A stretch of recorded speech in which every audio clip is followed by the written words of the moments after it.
Afternoon to all the students of B.Ed first year session 2019 to 2021 C7A PSS 02 इकाई 3 शिक्षण विधि और विशिष्ट अनुदेशनात्मक तकनीकियां व्याख्यान संख्या 38H।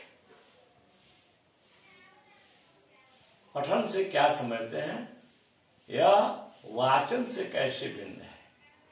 पठन के विभिन्न प्रकारों का वर्णन करें। कल हम लोगों ने पठन से क्या समझते हैं, यह वाचन से कैसे भिन्न है, इसका वर्णन कर लिया है। आज है पठन के विभिन्न प्रकारों का वर्णन करें। कल हम लोगों ने देखा था पढ़ना क्या है, अर्थ ग्रहण करते हुए पढ़ना, अर्थ ग्रहण करते हुए पढ़ना, उसका अर्थ निकालना, उसका मूल्यांकन करना, उस पर अपने नजरिया बनाना, यही पढ़ना कहलाता है किसी भी अवतरण या दिए हुए टेक्स्ट बुक पर। और वाचन शुद्ध शुद्ध उच्चारण करना यह वाचन कहलाता है। आज हम लोग आएंगे पठन के विभिन्न प्रकारों का वर्णन करें। ये गंभीर पठन या स्कैन रीडिंग, दूसरा है द्रुत पठन या स्कीम या स्कीप रीडिंग, तीसरा है गहन पठन या इंटेंसिव रीडिंग, चौथा है विस्तृत या व्यापक या एक्सटेंसिव रीडिंग, पांचवा है मौन पठन, छठा है सस्वर पठन। पहले एक नंबर से हम लोग शुरू करेंगे। गंभीर पठन या स्कैन रीडिंग।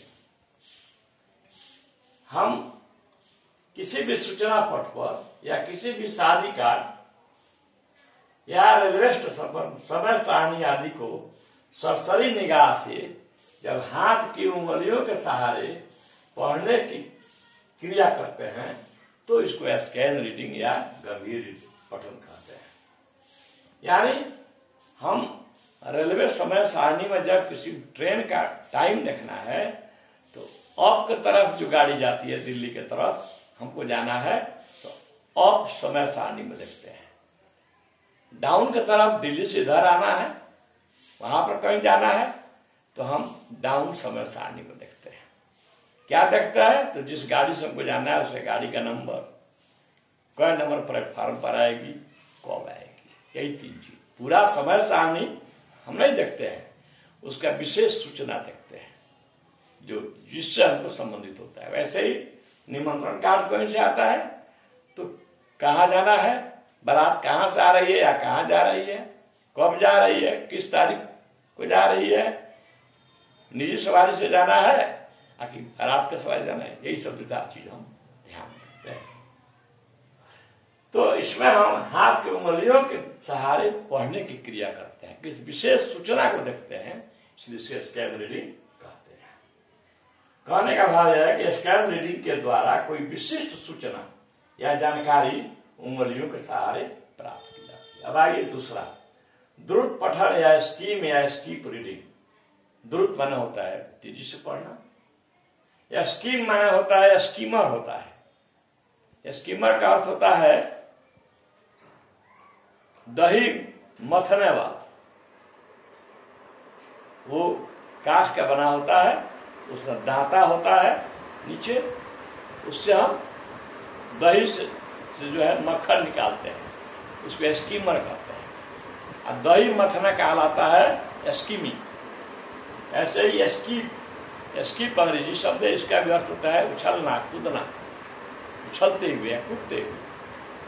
तो जब कोई पाठक कोई बड़ा उपन्यास या बड़ा नाटक या बड़ी कहानी का पठन करता है तो वह वाक्य के सभी वाक्यों के सभी शब्दों को नहीं पढ़ता है, वरन कुछ खास शब्दों को पढ़कर आगे की ओर बढ़ जाता है। इस पठन का उद्देश्य होता है लिखित सामग्री का सामान्य अर्थकरण, general meaning, sum and substance of the given passage और बुक। इसे ही द्रुत पठन, स्कीप या स्कीम रीडिंग। इसमें प्रत्येक शब्द, ध्वनि या वाक्य विन्यास पर ध्यान नहीं दिया जाता, वरन केवल दी गई लिखित सामग्री का सामान्य अर्थ या सामान्य भाव प्राप्त किया। तीसरा आइए गहन पठन या इंटेंसिव रीडिंग। इस प्रकार के पठन में पाठ्य वस्तु की भाषा में प्रयुक्त शब्द, प्रबंध, वाक्यांश के विशिष्ट अर्थ से परिचित होते हुए निहित विचार या भाव का सूक्ष्म विश्लेषण, लेखक के मंतव्य को समझना, अपने पूर्व अनुभवों के आधार पर पाठक अपनी स्वतंत्र विचारधारा का निर्माण करता है। जैसे पुष्प की अभिलाषा कविता में पुष्प की अंतिम अभिलाषा क्या है और क्यों, इस पर पाठक अपना स्वतंत्र राय, स्वतंत्र विचारधारा तर्क के आधार पर जैसे पुष्प की अभिलाषा की जो कविता है हम बता देते हैं। क्या नहीं मैं सुरबाला के गहनों में गूंथा जाऊं, क्या नहीं सम्राटों के सौ ही हरि डाला जाऊं, क्या नहीं देवों के सर चढ़ू भाग परिसलाऊं, मुझे तोड़ लेना बनमाली उस पथ में देना तुम फेंक, मातृभूमि पर शीश चढ़ाने जिस पर जाए। पुष्प सुरबालाओं के गहनों में गूंथा जाना क्यों नहीं चाहता, पुष्प सम्राटों के सौ पर डाला जाना, अपने आप को डाला जाना क्यों नहीं चाहता। पुष्प जो है देवताओं के सिर पर चढ़ाया जाना क्यों नहीं चाहता। उस अंतिम अभिलाषा क्या है कि मुझे तोड़ लेना बनमाली उस पथ में देना तुम है, मातृभूमि पर शीश चढ़ाने जिस पर जाए वीरने।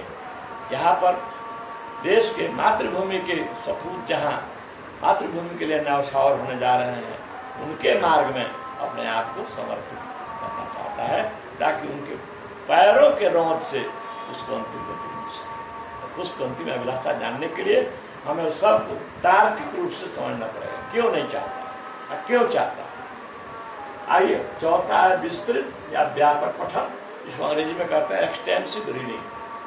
इसका प्रयोजन है शब्दावली एवं ज्ञान परिधि का विस्तार, पठन रुचि का विकास, पढ़ने प्रति रुचि का विकास पैदा करना, मनोरंजन और तीव्र गति से पढ़ने की दक्षता का विकास, जीवन तथा जगत के प्रति दृष्टिकोण को व्यापक बनाने तथा भाषा पर अधिकार करने हेतु एवं मौन पठन में दक्षता वृद्धि हेतु व्यापक पठन का अभ्यास सहायक होता है।